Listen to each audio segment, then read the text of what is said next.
Hey, folks, let's go ahead and get started. I really appreciate everybody being here today. My name's Ethan Corson. I'm the state senator for the 7th Senate District.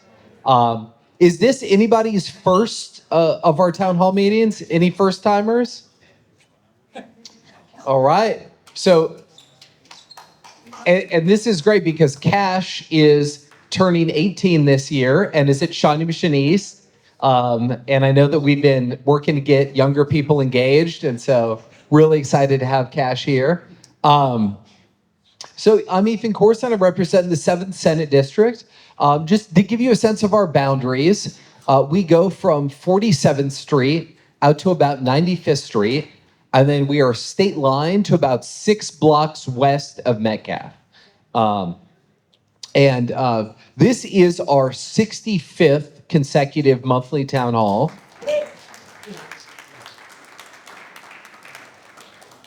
And so today I wanted to focus on kind of two topics. I hope you've had enough coffee. I'm not trying to put you to sleep. These are two very important issues. They're not the sexiest issues, but they're two very important related issues that I want to be sure that you know about, that are timely and impact a lot of things going on. So the first issue, this really exciting news for the state, is that our credit rating was upgraded by Moody's recently. So we went from stable to positive, and that is a really good sign of how these professionals and how the rest of the country is looking at Kansas. You may remember in 2016 we went from stable to negative, and that was not the direction that we wanted to be going. So going from stable to positive is a real good sign for the state. Some of the things that Moody's looked at when they came out with the rating upgrade is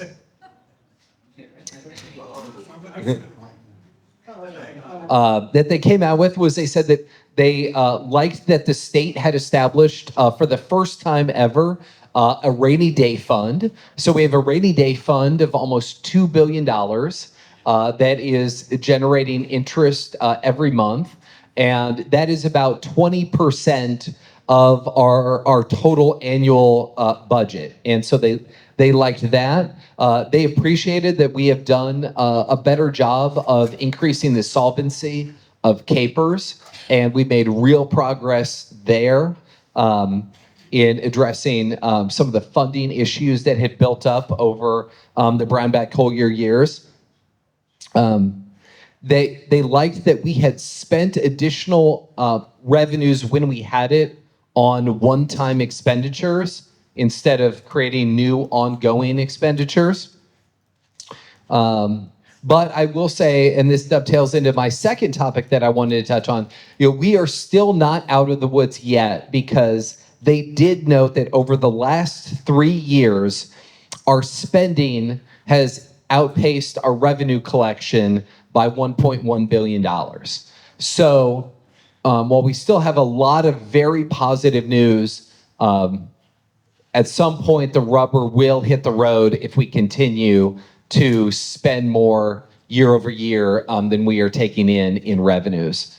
So again, over the past 3 years, that was about $1.1 billion. And this is something that is a challenge because it deals with a federal policy, and it's something we can impact, but less directly at the state level. They did note that in a state that is heavily agriculture and heavily manufacturing, that we stand to be disproportionately negatively impacted by the tariffs, and disproportionately negatively impacted by the ongoing war in Iran as that relates to fuel prices, fertilizer, things of that nature. So again, overall, really encouraging news and a major step forward for the state that I wanted you to know about. But obviously something we always want to continue to keep an eye on. And that dovetails nicely with the second thing that I wanted to talk to you about, which is the consensus revenue estimate. Some of you who are super hardcore, who have been to many of these, have heard me talk about this before. But to give you background, and I sort of feel silly explaining this because Chris Courtwright used to actually do these. And so I feel like he should be the one who's actually up here explaining it. But the consensus revenue estimates are done twice a year. They are done in November, and then they are done in April. And it is a nonpartisan group. It includes economists from KU, K-State, Wichita State, as well as state government folks who take a look at our revenue projections and kind of come up with a state of where we are in terms of the health of our budget. And so this was recently done in April. This will be the last one for fiscal year 2026, which is ending in June. And we've had some controversy around the timing of when these are issued because traditionally, and Chris, am I right? It's been for decades. So for decades, they have been issued in April before the end of the legislative session.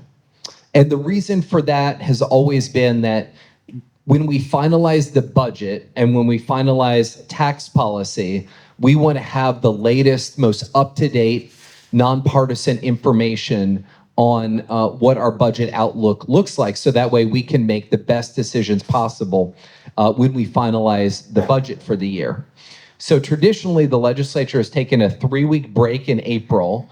The consensus revenue estimate has come out in April, and then the legislature comes back in May to finish its work. The past 2 years, we have sped up the calendar for the legislative session. And we can debate whether that's been positive or negative. I think there are probably, to be fair, some pros and some cons. But I do think one of the cons is that we have, for the past 2 years, finalized our budget and finalized our tax policy without having the benefit of this April estimate. And so we are going off of numbers that for this year, it would have been come out in November 2025. And so we were making decisions in April of 2026 based off numbers that came out in November 2025. So that has sort of been a challenge around the consensus revenue estimates. But it does show revenue was slightly lower in fiscal year 2026. It was we missed the November projections by about $127 million. But they did forecast that for fiscal year 2027, which will start in July, the forecast is that they believe that we will collect over $72 million more than they projected in November. So overall, we're about $54 million less than was projected. But generally, I mean, sort of in the ballpark. I mean, when you're projecting in the billions of dollars, that's a pretty good estimate. So I think it's safe to say that we are sort of largely in line with where we thought we'd be, which is encouraging. But to kind of sound a familiar theme again, in 2026, we spent $702.7 million more than we collected as a state. So that is been buffeted a little bit because we do have a surplus that we continue to draw down. And so we've been able to get away with that. But again, long term, we continue to have our spending continues to exceed what we're bringing in on an annual basis. It's projected that we will spend $407.6 million more than we will take in next year in fiscal year 2027. And then by 2028, we will be $427 million in the red. Now, that does not count our rainy day fund.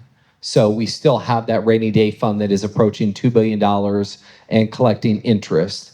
But I guess my theme is that this is certainly something that we need to keep an eye on. And at some point, the legislature, the executive are going to have to reconcile this structural balance between what are our revenues that we're taking in and our expenditures. So I hope that was not too dense, but I do just think those are really important things for you to know, because so often I've been sort of a tax and budget nerd since I got into the legislature, and I've been on the tax committee.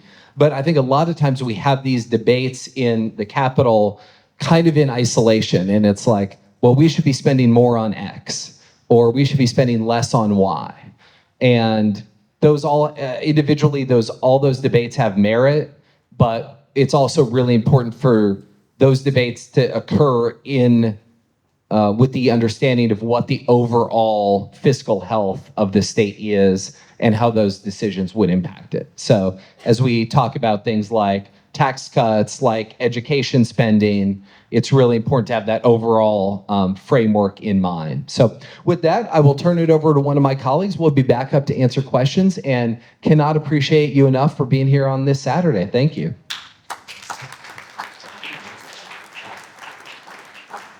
Good morning, everybody. Representative Rishu, I represent House District 25, which is Northeast Johnson County up there. I guess I would just start off with, we're kind of in the very beginning portions of campaign season, and all of the House members who are in the room in here, and Stephanie, who is not here, we're all running for re-election. So you will have kind of the same general group of people who will be up there, pending all of us winning our elections. The Senate, bless the Senate, they all get a free run this year because they are all up at the same time during the presidential years. And so on these off-year elections, they do not run for re-election, which is why we see so many beloved members running for higher office, some of them in this room. Which means, like, even if they don't happen to not win, they get to keep their Senate seat, which is why it's such an attractive option for many of them. I guess just from a legislative standpoint, there's not really that much going on. So I assume that many of the House members will be fairly quick. I just wanted to touch really quickly on kind of maybe some of the unseen consequences of some legislation that we pass. And this is a good thing, in my opinion. So I'm the ranking Democrat on Financial Institutions and Pensions Committee in the House. And this year we passed HB 2515, which basically created a regulatory framework to help regulate cryptocurrency kiosks. These kiosks, they look like ATMs. And you might see them in a lot of, I hesitate to say, a little bit seedier gas stations, like grocery stores, convenience stores, places like that. And these devices are just really, really rife for fraud. We hear stories of, ladies who get called up in the middle of the night saying, hey, we have your daughter, we need you to withdraw all the money out of your bank account and then put it into this cryptocurrency kiosk. And so you put in money, you get crypto back, but then the person on the phone will tell you, like, hey, put it into this wallet. And so it's their own wallet, probably overseas, and then this money is just poof, gone. And so this has been happening more and more and more. And so we in Kansas, I worked with the chair on this bill. We needed to kind of put some regulations on it. Really, really smart things, like just a 72-hour hold that the company is required to do. So if you put in any amount of money as a new customer, they have to hold that money for 72 hours to maximize being able to get that money back in case there is fraud. So just really basic stuff like that. Just this week, one of the biggest cryptocurrency kiosk companies, Bitcoin Depot, announced that they're going under, that they're going to no longer operate because of all of these state-level regulations. And I think that is a good thing. I don't think these things are benefiting society at all. So, yeah. And so these are just types of things. We hear about the stuff that you guys hear in the news all the time, and those are important. But every once in a while, the legislature sees a problem, tries to address that problem, and either the right regulations go into place and the company is able to operate under fair rules, or they choose not to do that and go under. And so that's what happened in this case. And so these happen all the time in the legislature, stuff that we are in it, deeply all the time. But maybe if you're not following every single one of the 300 and 400 bills that we pass in the legislature that you don't see. So I just wanted to bring a light on that. Other than that, not much from a legislative standpoint. I'll pass it off and then happy to answer any questions. Hopefully you guys have a lot. And we'll go with Commissioner Fast.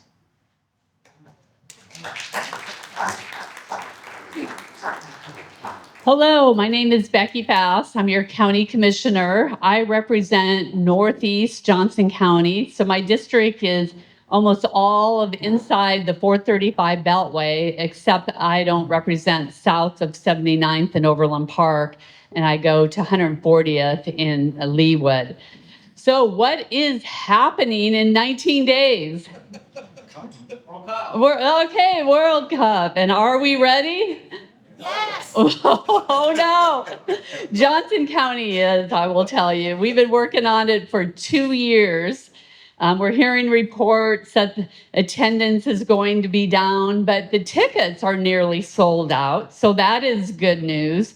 We're seeing good reservations at Airbnb. So we're hopeful. I mean, there was one of the issues for international travelers was the Trump administration required a bond to be put down if you were from a number of countries. That has been lifted. And so far at the Kansas City Fan Fest, they have registrations from over 100 countries, all 50 states. So there's showing people coming to the Fan Fest too. Some hopeful signs. But even if we don't get the people that we expected, the legacy of this World Cup is this regional planning. We have never in this region had such a large event, and it has produced regional coordination at the state level, at the county level, and now by state level. The FIFA, I'm on the Regional Mid-America Council Board, and FIFA representative came and they applauded the Kansas City metro area. They said our regional coordination is far above any of the other FIFA sites. So, I mean, if nothing else comes from this regional coordination, I don't know about you, but I've been in my basement a lot the last few months from severe weather events. So this regional coordination is happening between fire, police, our emergency management, 911 is working on. So, I mean, 911 is a U.S. emergency response. Countries across the world have different 911s. So when people call their 911, how does it connect to our 911? How do we have translation services in our ERs with our MedAct? So all these, preparations have been happening to get ready for, a next major event. So on June 1st, we kick off our free airport service. It's from the Overland Park Convention Center. It goes every 30 minutes to the Kansas City airport. It is not a park and ride, it is a drop and ride. So we hope that you use it, because if people use it, then we will be able to access some state and federal funds to keep it going. It goes into middle of July, but depending on usage, then we could have it go longer. So that's really exciting. On June 9th, we kick off our Johnson County United Circulator Route. And here I have, it's not too big, but the circulator route, there's like 3 different routes, and they hook through Oak Park Mall. And there's 7 cities that have joined in. The 7 cities are helping to pay for this along with Johnson County. So it is $5 to ride it for the day. So if you just want to get on and see Johnson County, you can get on at Mission Transit Center, go see Marion, then go over to Lenexa, have a drink, go on to Leawood, have another drink. You can see yellow's run route, then there's the orange route, the blue route, and then here is the Fan Fest. So if you want to go to the Fan Fest, you get on Mission Transit Center. You need to register for the Fan Fest. They have free registration, but they also have a higher level one that you don't have to wait in line. And then they have the luxury route where you have, something over your head and drinks. There's only one route to the stadium if you're one of the lucky ones to have tickets to the game, and that's at Oak Park Mall, and it goes directly then to the stadium.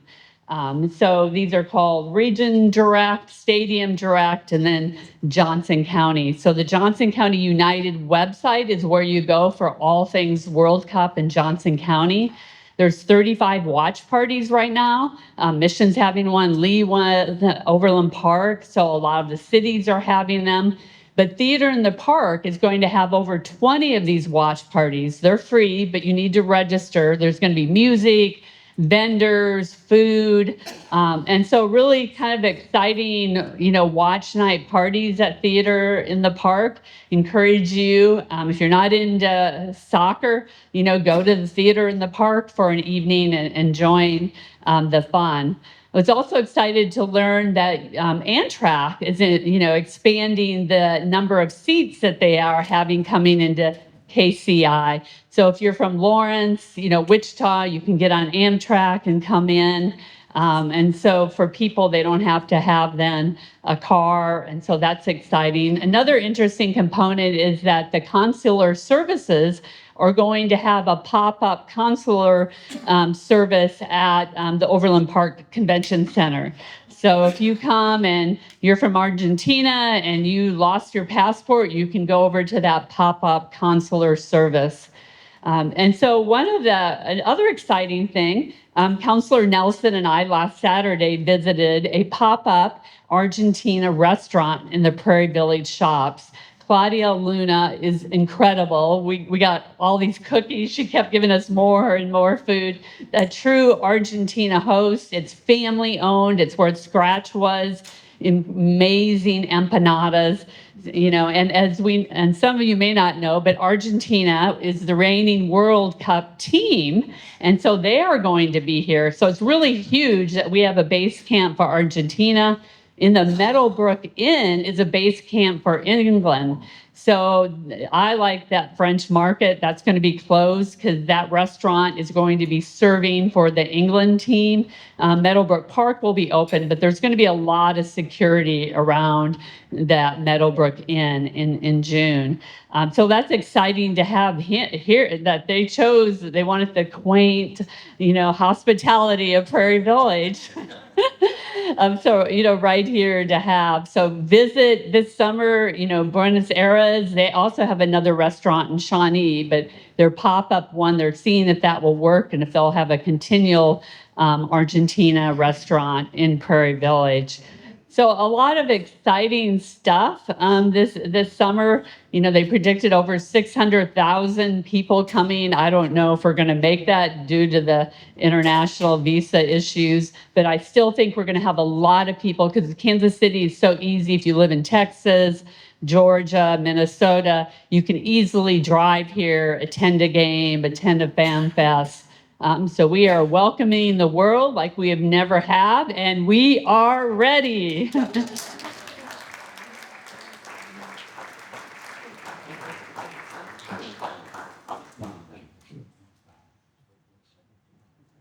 Good morning.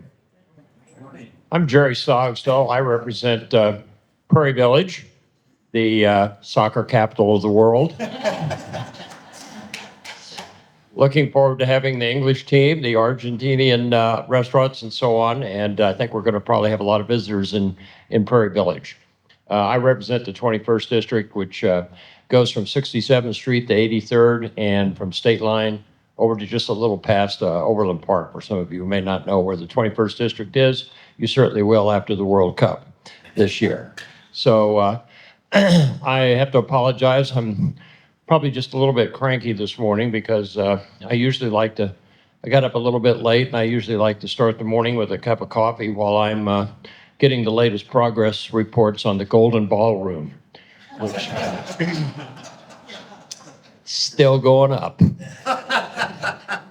So anyway, it's kind of an interesting time of the year. We're all waiting. We've got 5.5 more business days until the filing deadline hits, and we're all waiting to see where the races actually are going to happen, who's going to have opponents and that sort of thing. So that's one date to be thinking about. The other date that we really need to be thinking about right now happens 73 days from now. And that's when the primary election is, and that's when we get to vote on the politicalization of our Supreme Court in Kansas. We absolutely have to defeat that amendment to the Constitution.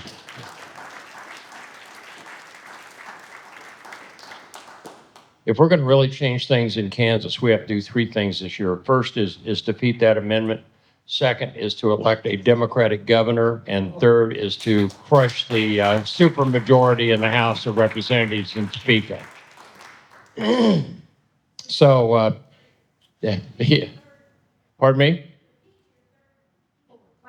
Oh, it's to beat the supermajority in the Kansas House of Representatives.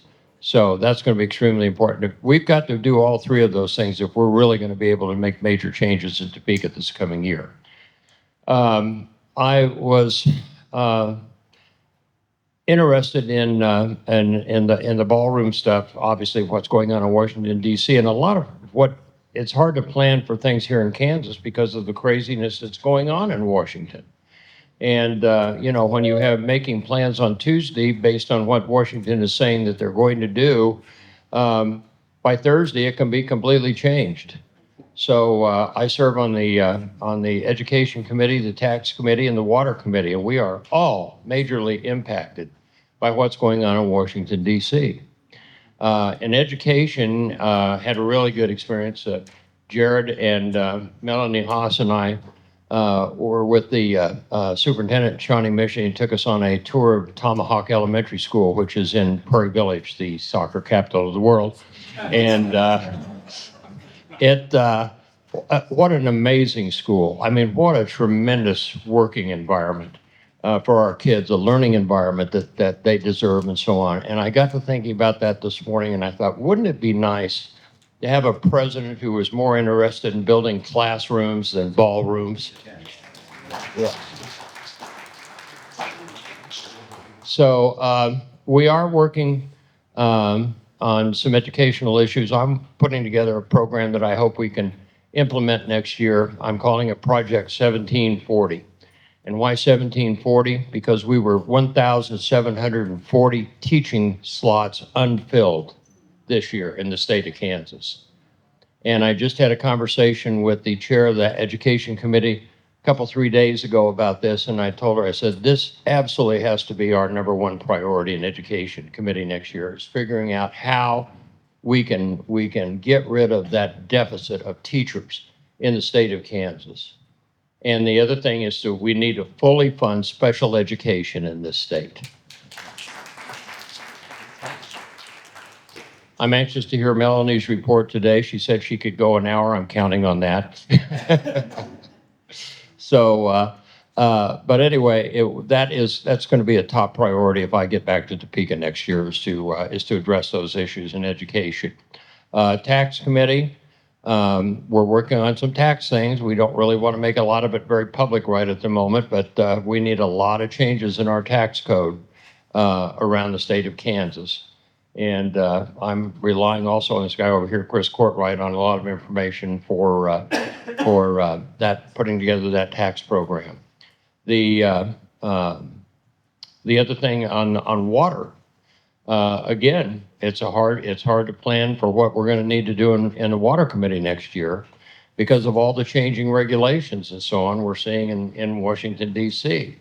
They're lowering standards for the quality and safety of our water. And I read an interesting story this week that the Ebola stuff that's happening in Africa and so on, a lot of that is happening because of the lack of U.S. aid that we cut out. And that's going to impact, I mean, a lot of that, some of that money went to water in Africa, went to a whole variety of things in Africa.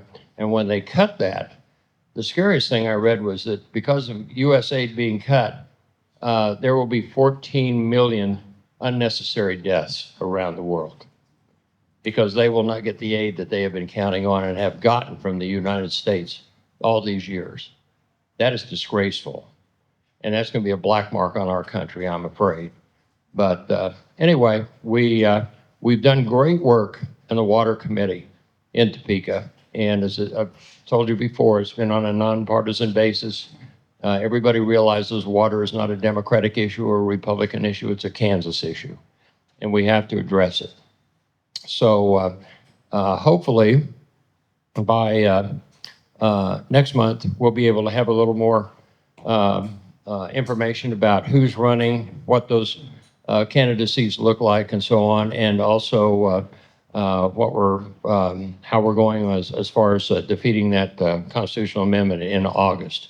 And I really wanted to kind of finish up today to talk to everybody if get involved with the primary election this year. If you have an opportunity to become a election worker, that sort of thing, do it. We need those people. And I'm going to stick around at my polling place most of the day on August 4th to make sure that nobody's being intimidated by going in to vote. That will not be acceptable. So anyway, I wish I had a longer report today, but that's about it for what I've been doing since our last meeting, and hopefully we'll have a lot more information for you at the next meeting, and I will turn it over to Melanie Haas. Thank you, Representative Stogsdill. Good morning, everyone. I'm Melanie Haas. I represent District 2 on the State Board of Education. My map is that one on the very end. I'm basically Johnson County and Wyandotte County. I represent 4 Senate districts. I promise I won't talk for an hour, even though I could. I'm happy to stay after. That's how I usually end up talking for an hour. But the State Board of Education did meet in May. We meet every single month, as you know. And I'll just give you a brief recap of our meeting. So this was a weird one for me. I got to present to the state board. That usually doesn't happen as a board member. So Commissioner Randy Watson has retired. And one of the last things that he did as he exited is he asked me and Danny Zeck, who is a board member from Leavenworth, he said, you know, you two have been the most outspoken on this issue of one-to-one devices in schools. And so if you would like to bring to the board that topic, what Danny and I quickly realized as we started meeting over the month, preparing for that board meeting, first of all, a month was not enough time for us to do all the research we wanted to do.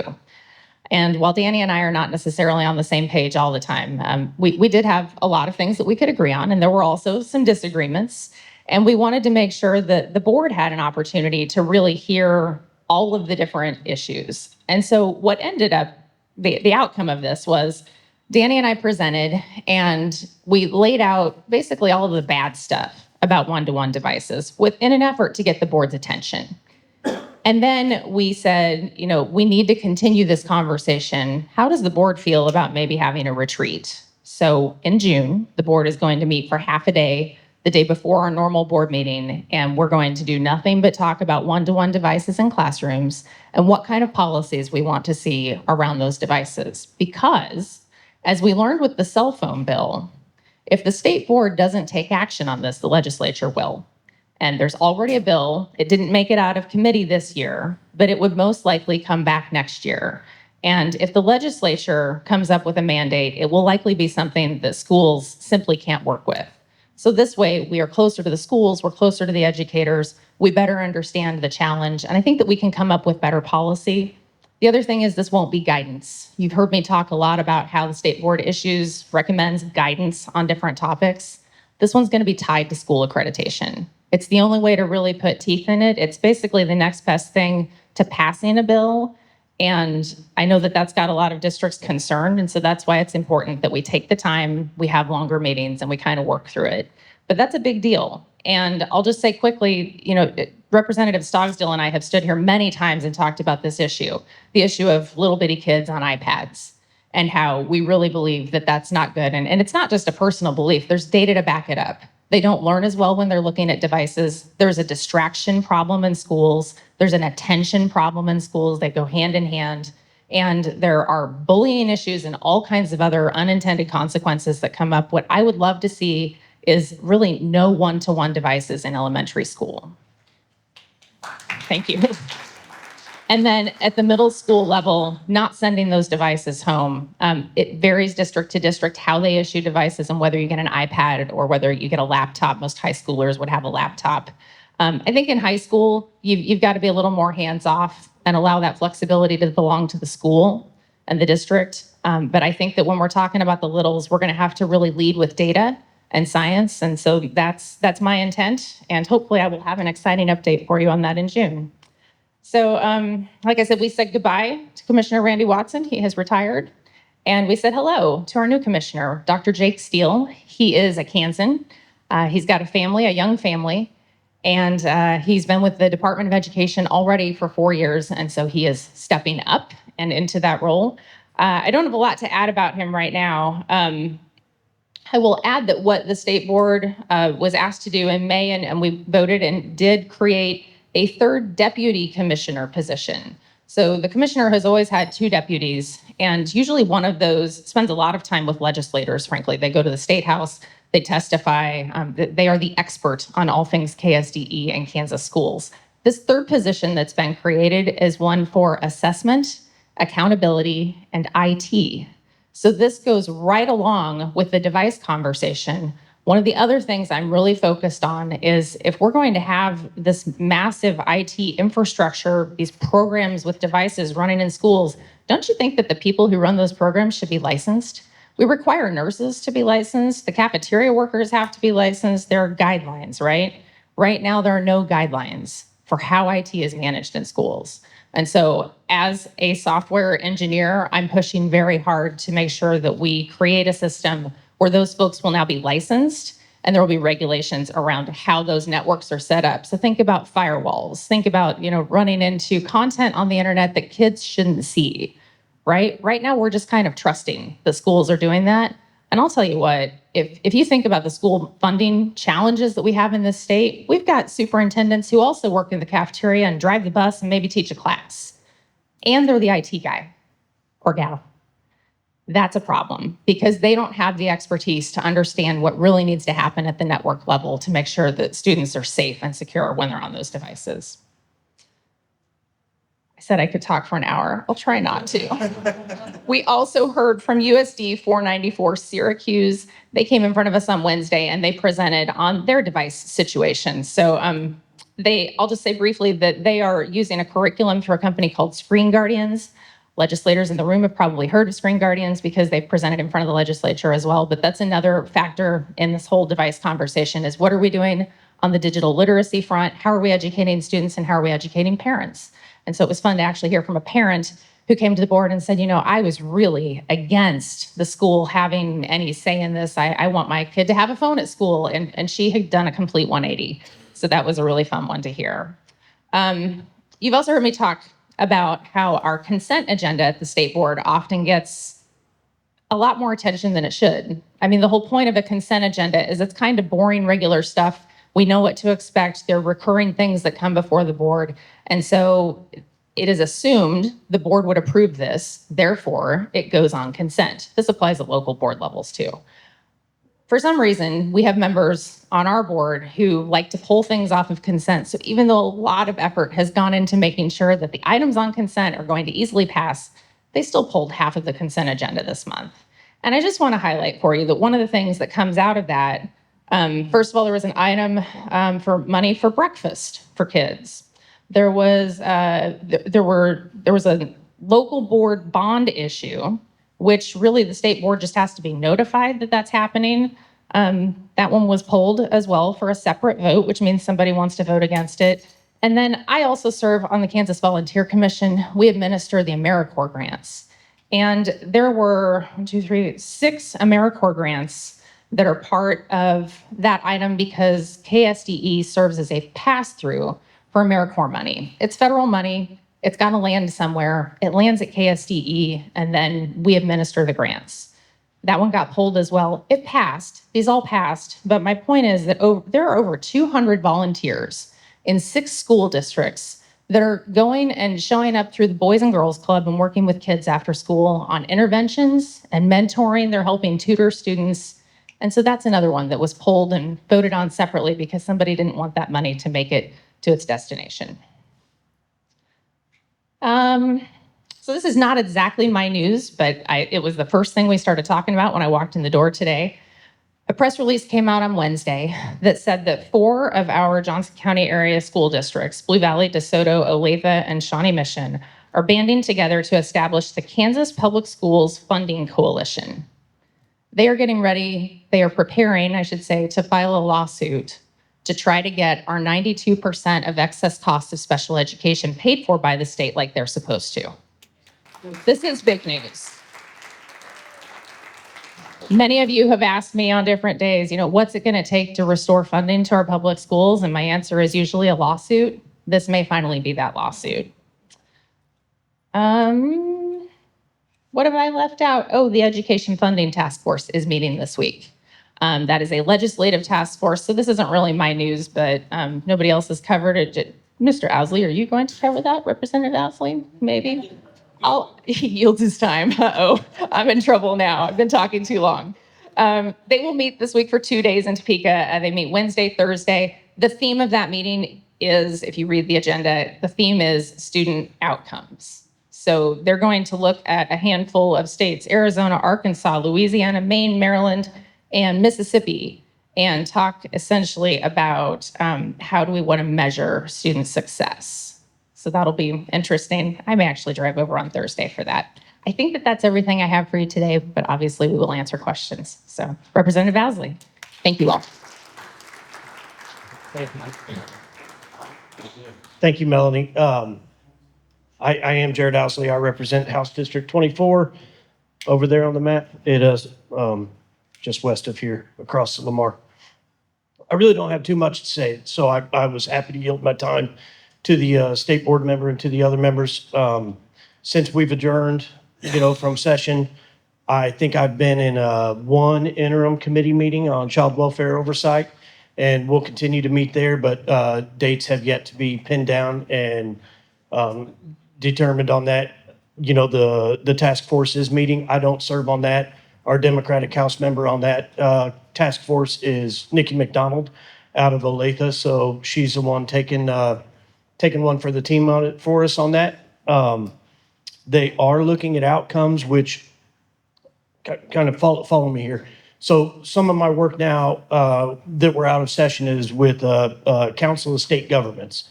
It's a nationwide organization connecting legislators, policymakers, field experts across the nation. And they have a Midwest Legislative Conference. And in that Midwest Legislative Conference, they have a legislative leadership development program. Think professional development for legislators, and I serve as a co-chair on that meeting. So some of my work right now is not even Kansas specific based, but it's networking across our region and making contacts there and helping develop new legislators and introduce Kansans that I think could benefit from these leadership programs. Help folks to get in there to realize that school funding shouldn't be a partisan issue and water shouldn't be a partisan issue. And sometimes when we want to govern, we have to hang up our partisan hats. And we've started meeting there, and that week-long training program or boot camp will be in July. So I'll be a part of that. I was going somewhere with this. It was neat. I got to hear one of my fellow Republican colleagues from the House call me chairman at the last meeting, and that doesn't happen to a Democrat very often. But the states that State Board Member Haas was talking about, them comparing our student outcomes to, Arizona, Georgia, Arkansas, these are all southern states. And I mentioned we have a Midwest Legislative Conference. Well, there's also a Southern Conference. And leadership in the House, I won't name names, but leadership in the House has made noise about withdrawing Kansas from the Midwest Conference and adding it to the Southern Conference. So if there is any doubt of where leadership would like to take us, just stay tuned, because in order for that to happen, it's a simple resolution that has to be passed from the Senate and the House. So while these states, some of them are looking to Kansas for leadership on student outcome, we're looking to them, and it's backwards. So we need to stay tuned to that. But I thought what was interesting when the agenda was announced on that task force is that they're not really talking about our funding program. And the whole point of that task force is because our funding formula sunsets next year. So this task force is tasked with recommendations to the legislature for improvement, changes, tweaks to our current formula. And with the special education shortfall kind of coming to the news front here lately with the coalition of the Johnson County school districts, which I applaud their efforts. When you're having to make those difficult choices because of the state's shortfall, you need to you need to put the proper accountability where it lies, and that's been the state's shortfall. You all know that I've been an advocate for funding special education for years. We've given the legislative body time and time and time again different opportunities to increase our funding for special education. You know, most recently, this last session, we had some one-time federal funding that was set to expire if we didn't spend it.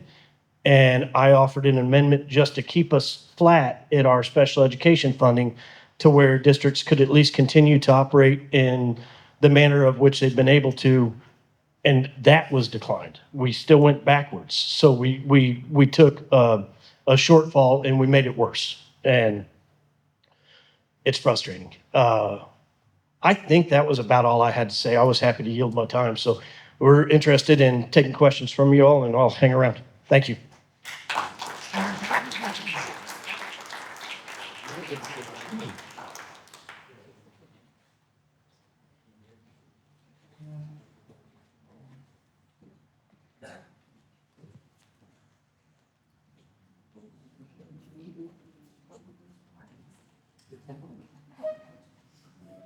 Well, I was just sitting back there, and I am just so struck by how lucky we are as a community to be represented by such thoughtful, caring people at multiple levels of government. I was just sitting there listening. It just took me back. All right, so let's get started with the Q&A. We're going to try to get as many questions as we can. So if you could kind of ask the questions in a short, direct manner, we'll get them answered, and hopefully everybody can get them done. We'll try to get out of here as close to 10 as we can. Ethan, this is for you and regarding the Moody ratings. Can you give us some context of what other states or what percentage of United States have similar ratings or lesser ratings? I cannot. Let me get back to you on that next month. I'll do some homework on that. That's a great question, but I don't want to misspeak. So let me get back to you. I'll make a note to get back to. I'll make that part of my next month's update. That's a great question. That's fine. And yay, Becky Fast for all of your FIFA stuff.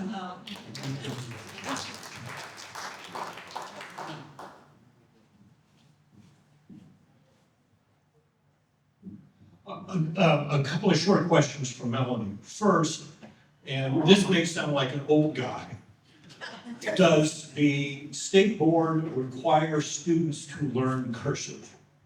That's the first question. And the second question is, you may be aware of a lawsuit against the Lawrence School District that my firm is handling concerning its comprehensive search of all student work. Is that something that other districts in the state are doing? Because we believe there are obvious violations of the First and Fourth Amendments, and this case is now set for trial next January.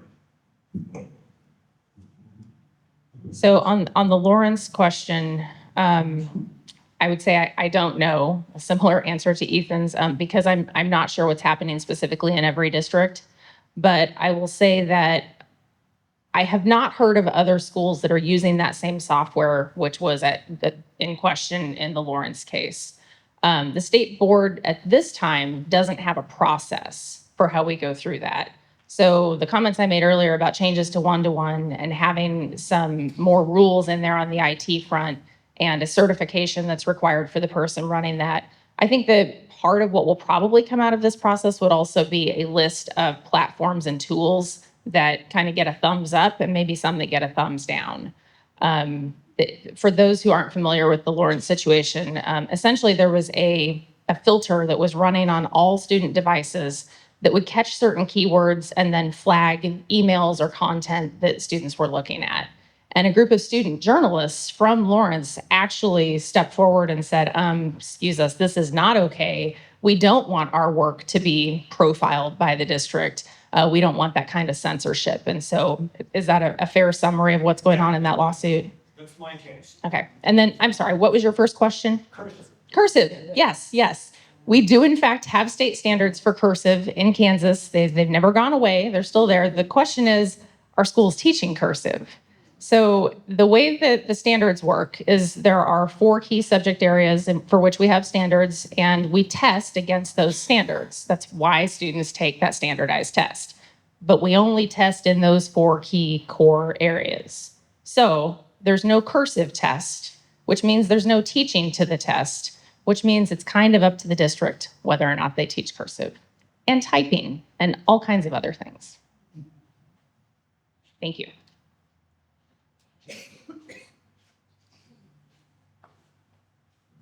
Thank you. One of the issues with the withholding of money for special ed is that it affects both children who are gifted and children who are generally there, that it essentially screws all of them. So the question is, now that it sounds like the lawsuit is possibly underway, which I support, is there any way the legislature or state board can wriggle out of this and make the lawsuit go away? Or is it going to just go to court? I'm going to hand this off and just quickly say that the state board wouldn't really have a role in it. Funding belongs to the legislature.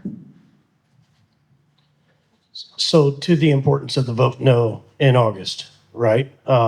This Supreme Court, so to speak, has upheld that, you know, the funding of our schools has to be adequate and equitable.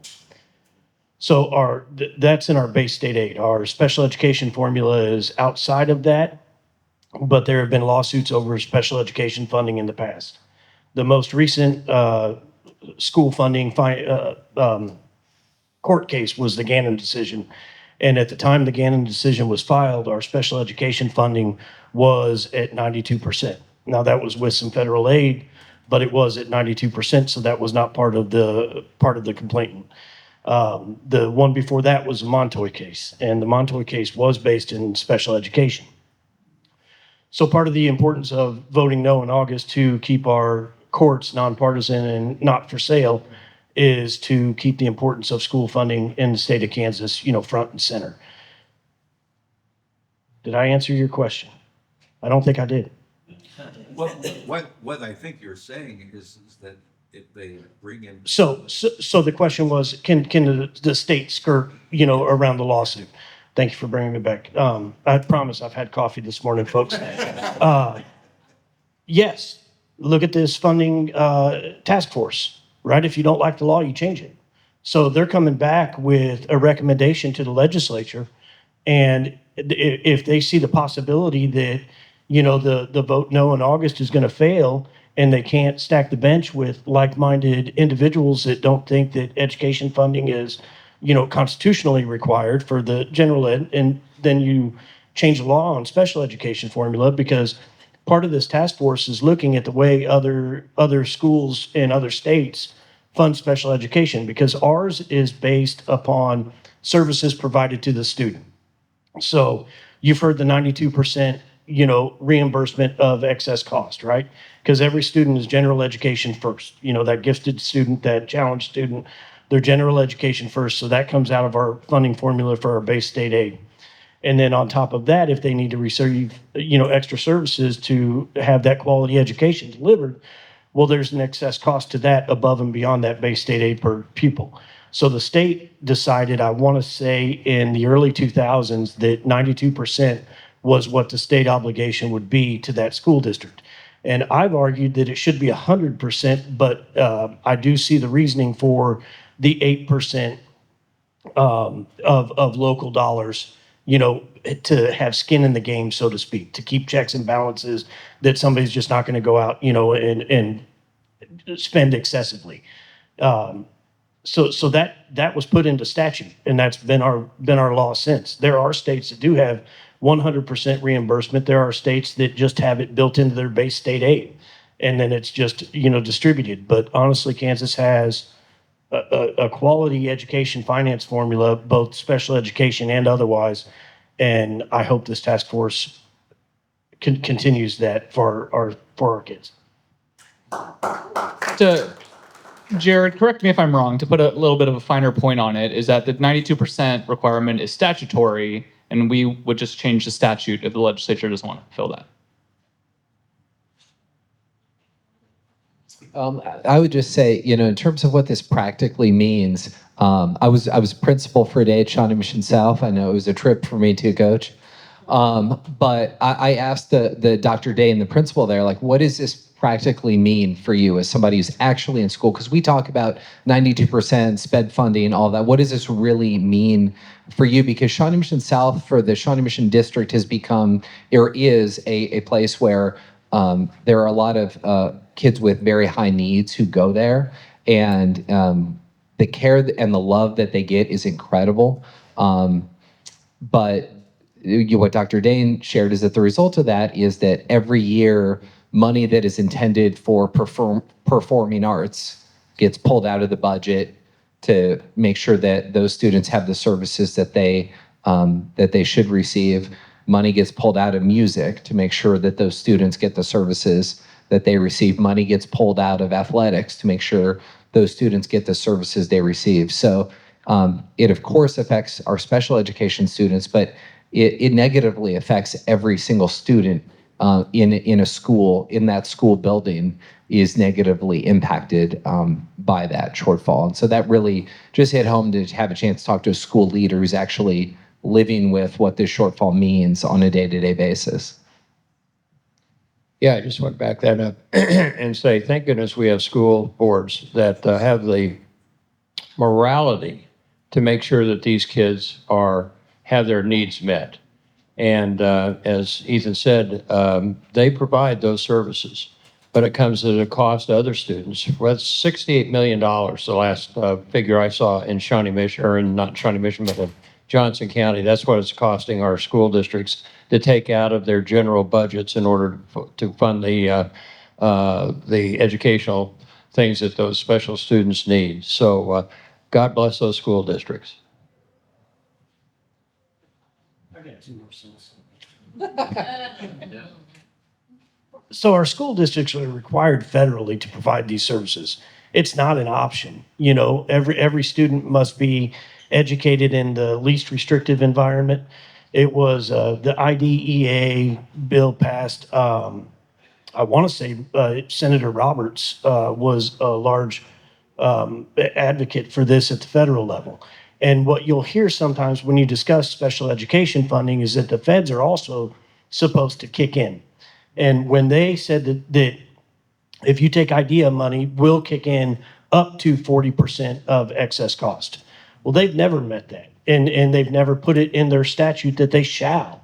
They put it in there that they may. And I want to say they've achieved close to 20% excess cost once upon a time, but you'll hear some people and even our current governor, last year said the feds need to do more. And I'm not in argument with the feds need to do more, but it's our law. We put that law into place. It's our responsibility. We can't say because they're not doing their job, we're not going to do our job, And then this takes us back to the base formula, and that there's a local option budget, right? It has to be adequate and equitable. Well, equitable comes back to, property value, right? I think last month I went off on a little property tax rant that the only property tax that the state collects, it really is to redistribute it to fund our education system across the state, because otherwise affluent districts could have all the funding in the world. Meanwhile, a district with, lesser property value, they're going to struggle to get math books, let alone baseball gloves and, football helmets. So they gave a local option budget that you could raise property taxes within your school district to enhance. And this was meant as an enhancement to your school funding, not as part of the base. And what's happened since the state has shortchanged special education funding, every district across the state has their local option budget now currently at some rate. They used to not.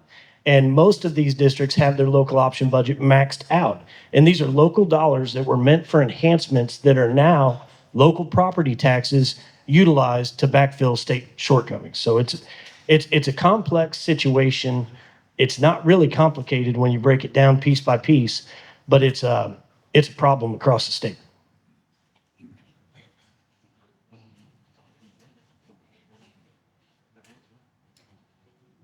It's the first card in the old American government t-shirt. You've already spoken to it.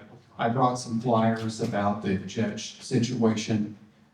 There are signs available. There's a lot of groups of lawyers and people that are behind this. So do become informed. I found it interesting that in Wisconsin, when they opened up, $400 million worth of dark money came into the state. Just think how many kids that would have fed, how many teachers we could have hired. But these people just had that money laying around to do this. The ads that you get on TV, I think the last I heard is about $15 million worth. They're all folksy in kind, and butter just wouldn't melt in your mouth, and they just sound so nice, and they're very toxic. So please be informed. Thank you all for all you do, and that you've spoken to it all.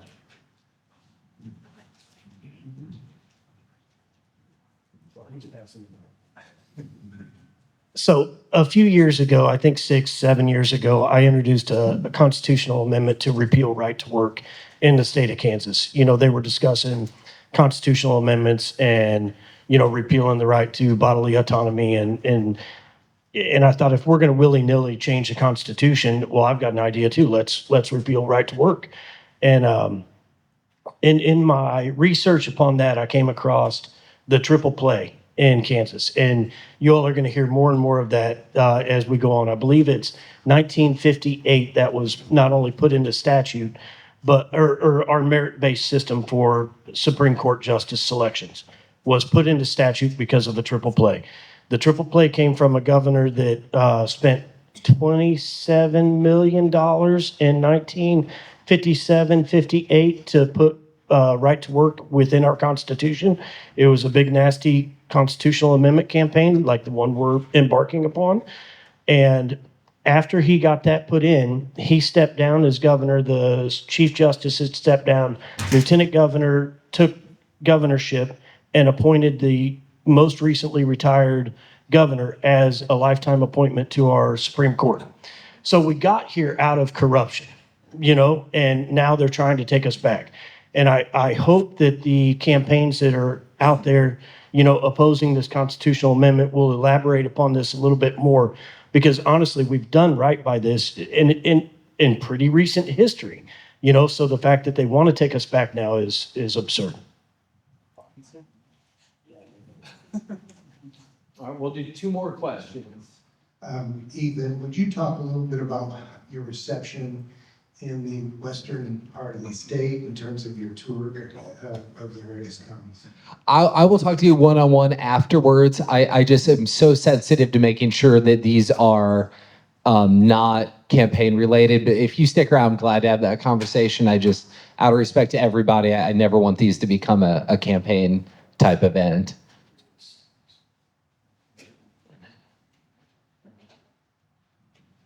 Statistically, do we have an idea of what the student to teacher ratio is on the elementary level?